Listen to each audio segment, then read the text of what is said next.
સાબરકાંઠા અને અરવલ્લી જિલ્લામાં યોજાનારી ધોરણ 10ની પરીક્ષાને લઈને તમામ પરીક્ષા કેન્દ્ર પર સુરક્ષા સહિત તમામ બંદોબસ્ત વચ્ચે પરીક્ષા આપશે વિદ્યાર્થીઓ।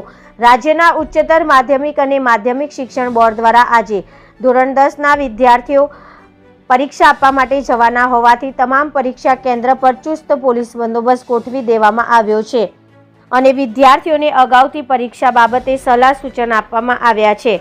પ્રાપ્ત માહિતી મુજબ રાજ્યમાં યોજાનારી ધોરણ 10ની પરીક્ષાને લઈને સાબરકાંઠા અને અરવલ્લી જિલ્લાના તમામ તાલુકા લેવલના પરીક્ષા કેન્દ્ર પર નક્કી કરવામાં આવેલ સમય પ્રમાણે વિદ્યાર્થીઓ પરીક્ષા આપવા માટે પહોંચ્યા હતા।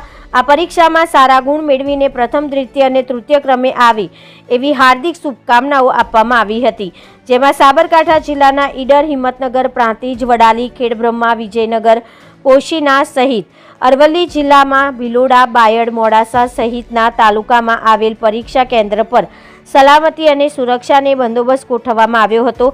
સાથે પરીક્ષા આપવા માટે આવનાર વિદ્યાર્થીઓએ પોતાનો અભિપ્રાય આપતા જણાવ્યું હતું કે રિપોર્ટર જનક જાદવ, BN ન્યૂઝ ગુજરાતી, સાબરકાંઠા।